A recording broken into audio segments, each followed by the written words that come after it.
Assalamualaikum warahmatullahi wabarakatuh. Gimana kabar kalian, sehat? Alhamdulillah, semoga kita selalu diberikan kesehatan, kelancaran, kemudahan, sehingga kita bisa beraktivitas seperti biasanya. Dan alhamdulillah pada kesempatan kali ini kita bisa belajar bersama lagi meskipun belajar dari rumah atau belajar daring. Nah, dengan keadaan pandemi seperti ini, kita harus tetap semangat belajar dan kita harus tetap mematuhi protokol kesehatan. Dan mudah-mudahan kita bisa cepat bertatap muka seperti biasanya. Apakah sudah siap belajarnya? Jika sudah siap, alangkah baiknya kita berdoa terlebih dahulu. Berdoa menurut kepercayaannya masing-masing, berdoa dimulai. Berdoa selesai. Baik, ada pepatah mengatakan tak kenal maka tak sayang. Maka ibu di sini akan memperkenalkan diri terlebih dahulu. Perkenalkan, nama ibu Inir. Ibu di sini sebagai guru PPL dari Unswagati Cirebon. Yang insya Allah kita akan belajar bersama-sama untuk beberapa minggu ke depan. Dan mudah-mudahan apa yang ibu sampaikan bisa diterima dengan baik oleh kalian. Baik, sebelum ibu menjelaskan lebih lanjut, di sini ibu akan membacakan KD terlebih dahulu.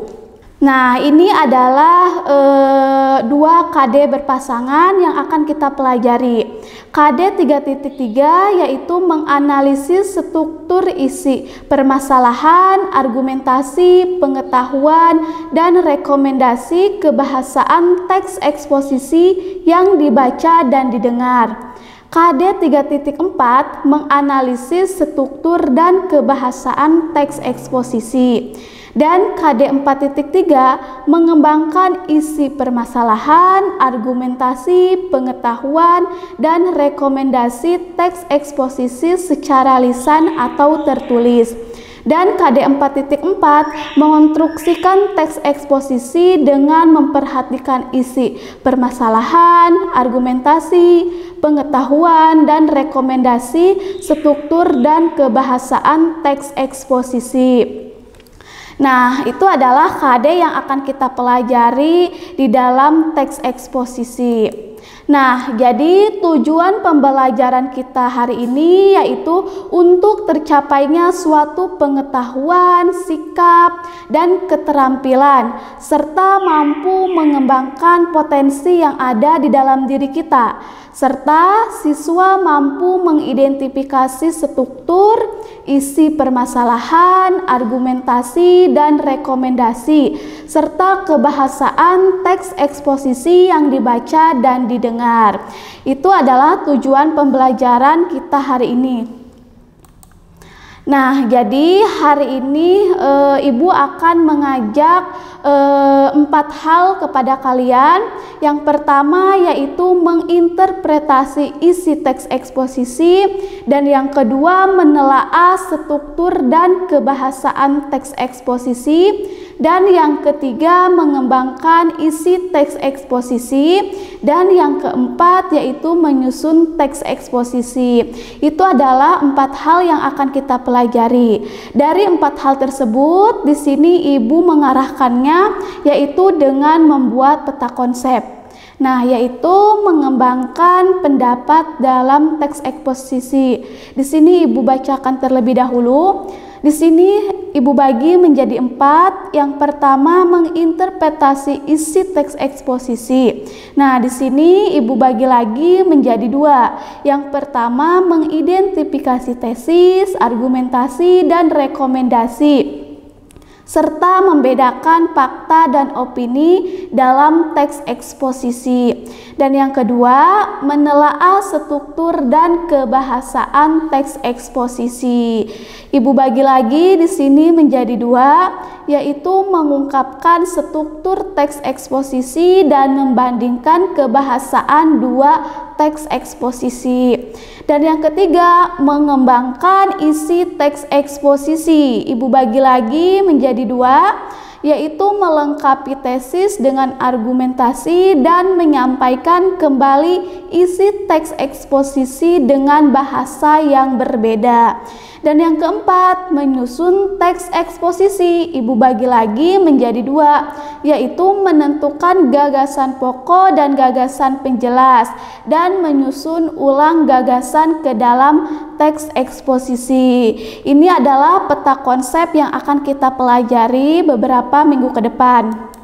Nah, jadi hari ini adalah hari pertemuan kita pertama di dalam bab teks eksposisi. Jadi pertemuan pertama ini kita akan belajar menginterpretasi makna dalam teks eksposisi. Nah, ketika kita menginterpretasi makna dalam teks eksposisi, di sini ada dua indikator yang harus kita capai, yang harus kita pahami. Indikator yang pertama yaitu mengidentifikasi tesis, argumentasi, dan rekomendasi dalam teks eksposisi. Dan indikator yang kedua yaitu membedakan fakta dan opini dalam teks eksposisi. Ini adalah dua indikator yang harus kita capai, yang harus kita pahami. Nah, mengidentifikasi tesis, argumentasi, dan rekomendasi dalam teks eksposisi. Nah, di sini Ibu bagi menjadi 4. Yang pertama, definisi teks eksposisi. Yang kedua, tujuan teks eksposisi. Dan yang ketiga, fungsi teks eksposisi. Dan yang keempat, manfaat teks eksposisi.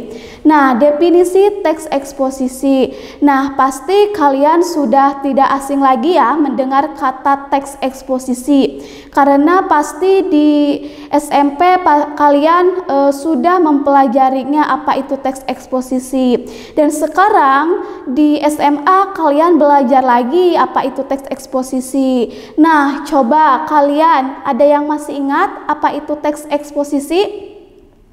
Ya, jadi yang dimaksud dengan teks eksposisi itu menurut KBBI yaitu menjelaskan suatu pendapat. Sedangkan menurut pendapat lain, teks eksposisi itu merupakan suatu paragraf atau karangan-karangan yang memiliki sejumlah informasi-informasi atau pengetahuan yang ditulis oleh sudut pandang si penulis tersebut secara singkat, padat, dan akurat. Nah, itu adalah yang dimaksud dengan teks eksposisi. Nah, yang kedua, tujuan teks eksposisi. Nah, pasti di dalam teks eksposisi tersebut itu mempunyai tujuan tertentu.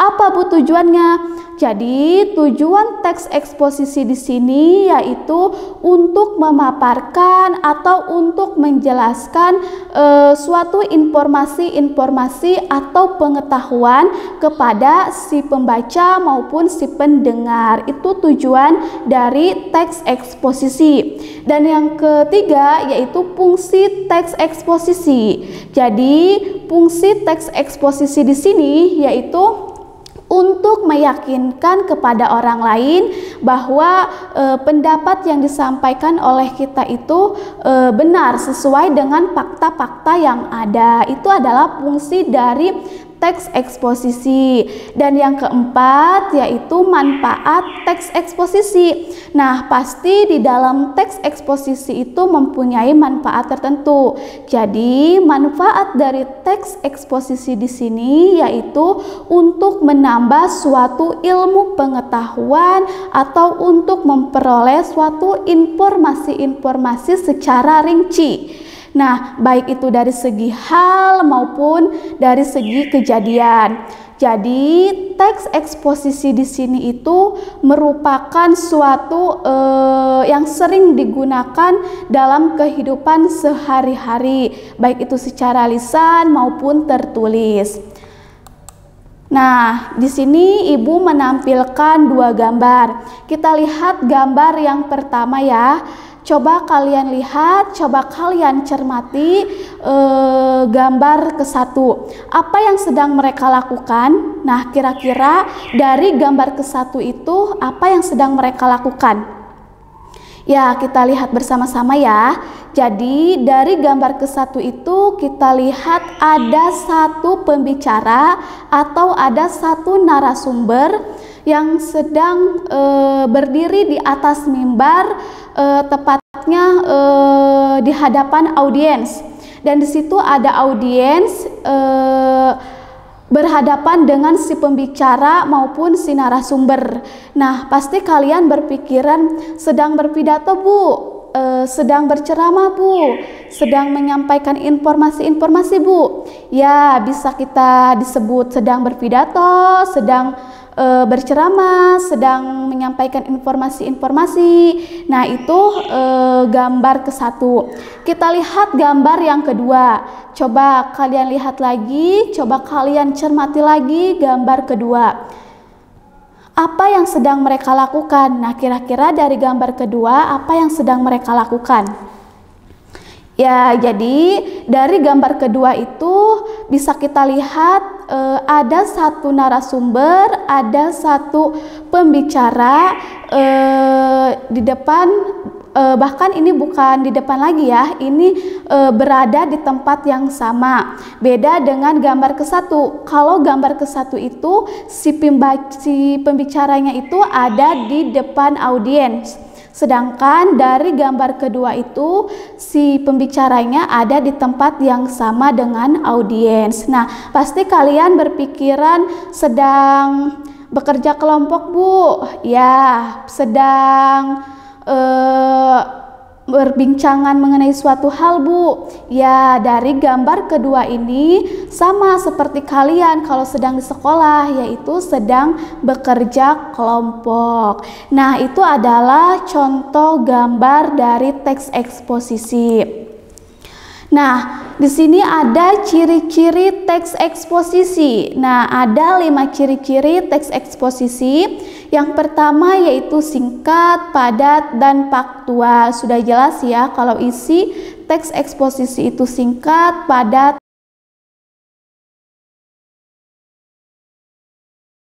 dan faktual.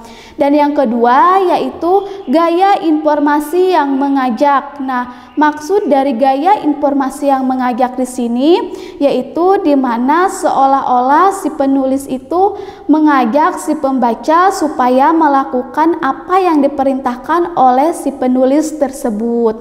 Dan yang ketiga, menggunakan bahasa yang baku. Nah, mengapa harus menggunakan bahasa yang baku, Bu? Nah, dari awal sudah Ibu beritahu bahwa teks eksposisi itu bersifat menyampaikan suatu informasi.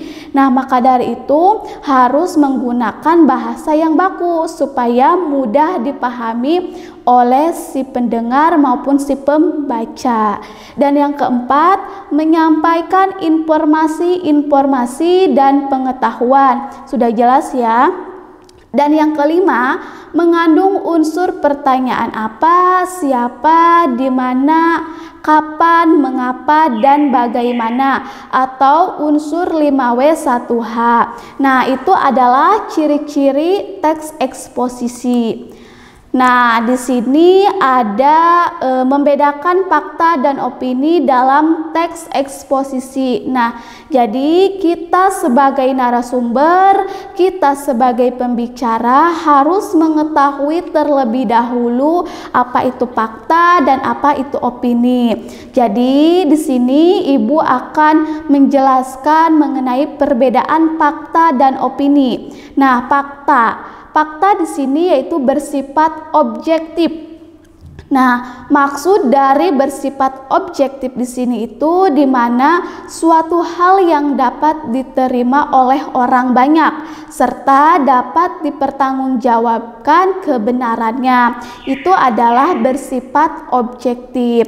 Dan yang kedua, fakta merupakan yang telah terjadi dan diuji. Nah, maksudnya di sini fakta itu benar-benar sesuatu yang terjadi, sesuatu yang sudah terlewati, itu adalah fakta. Dan yang ketiga, memiliki data yang akurat dan jelas. Contohnya, telah terjadi kebakaran kantor Kejaksaan Agung pada malam hari Sabtu 22 Agustus 2020. Api mulai berkobar sekitar pukul 19.10 waktu Indonesia Barat.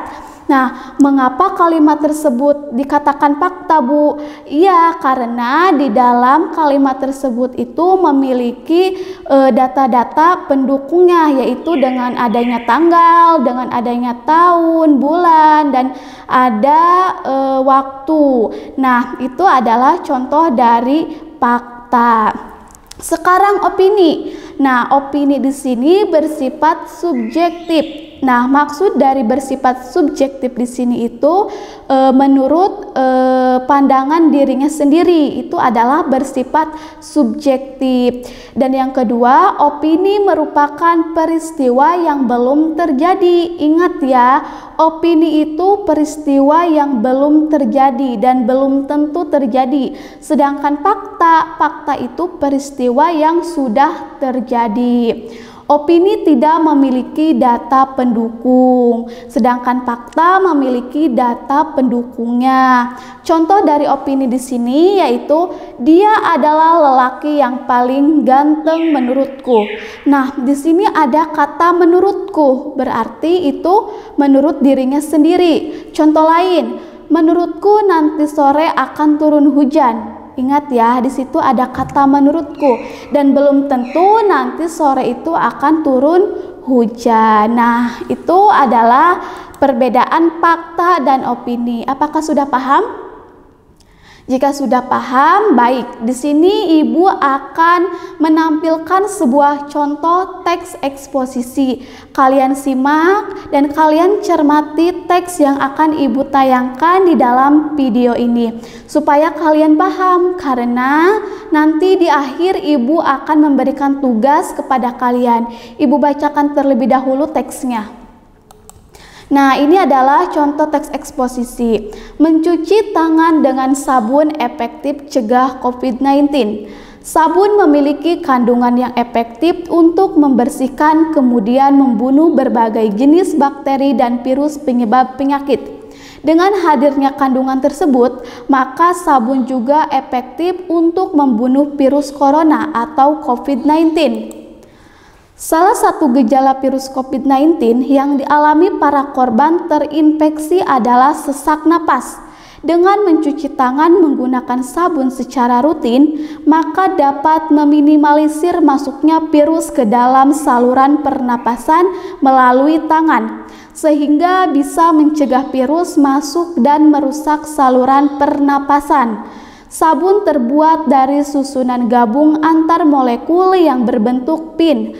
Terdapat kepala hidrofilik dan mudah terikat dengan air pada masing-masing pin tersebut, dan juga ekor hidrofik yang bersifat lebih menghindari air dan lebih terhubung dengan lemak atau minyak. Susunan molekul-molekul ini akan mengapung secara bergantian sebagai unit soliter ketika mereka tersuspensi di dalam air. Selanjutnya, kumpulan molekul itu akan berinteraksi dengan molekul lain sehingga membentuk gelembung-gelembung kecil atau misel. Gelembung-gelembung tersebut mempunyai kepala yang mengarah keluar dan ekor yang terselip di dalam.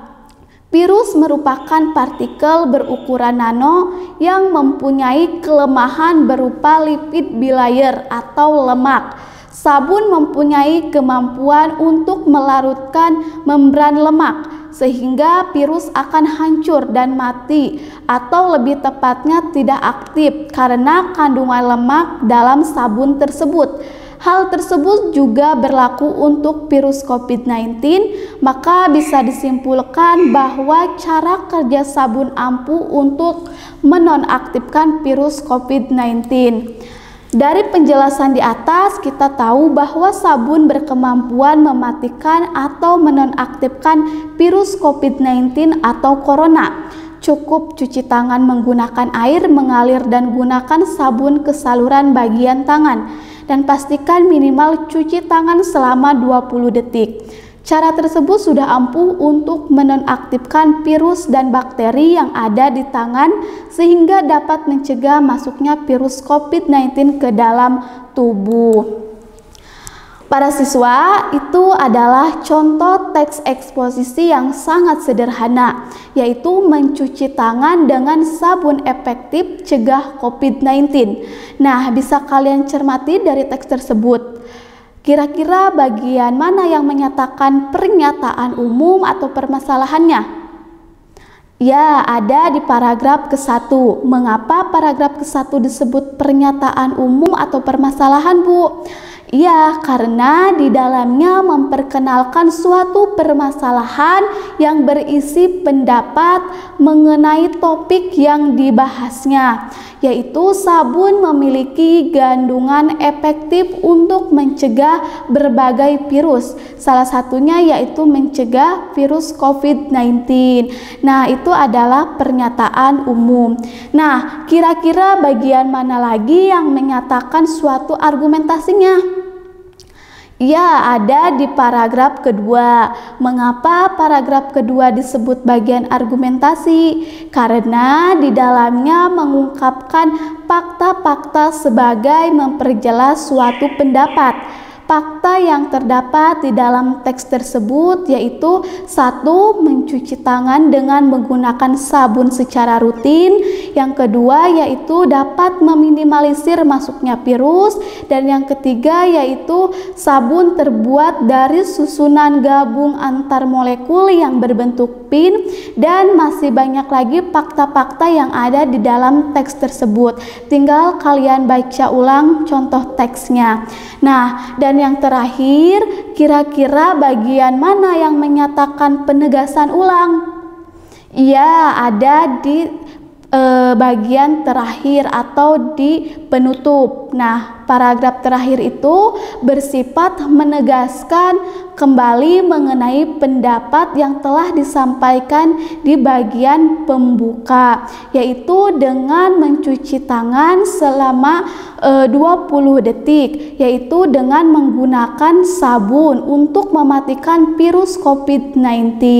Nah, itu adalah bagian penegasan ulang. Nah, itu adalah pembahasan dari contoh teks eksposisi. Dan manfaat dari kita membaca teks tersebut yaitu kita mendapatkan suatu informasi mengenai pencegahan COVID-19, di mana hanya dengan menggunakan atau dengan mencuci tangan, kita menggunakan sabun selama 20 detik itu akan efektif mencegah COVID-19. Baik, sampai di sini ada yang ingin ditanyakan? Jika ada yang ingin ditanyakan, silahkan bisa berkomentar atau bertanya di kolom komentar ya. Baik, dalam penjelasan tadi Ibu ingatkan kembali bahwa isi yang terkandung di dalam teks eksposisi itu ada 3 ya. Yang pertama yaitu pernyataan umum, yang kedua argumentasi, dan yang ketiga yaitu penegasan ulang. Nah, itu adalah 3 hal yang ada di dalam isi teks eksposisi. Dan dalam pembelajaran hari ini kita juga sudah mengetahui apa itu fakta, apa itu opini, sehingga kita bisa membedakannya.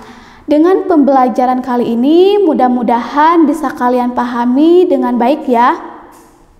Baik, sebelum Ibu tutup, Ibu akan memberikan tugas kepada kalian untuk dikerjakan di rumah. Dan tugasnya sudah Ibu unggah di e-learning Bahasa Indonesia Semantika. Tinggal kalian buka saja dan semua tugas-tugas dan nilai ada di situ semua. Baik, itu saja pertemuan kali ini. Mudah-mudahan minggu depan kita bisa bertemu lagi dalam keadaan sehat. Amin ya robbal alamin. Ibu tutup. Wassalamualaikum warahmatullahi wabarakatuh.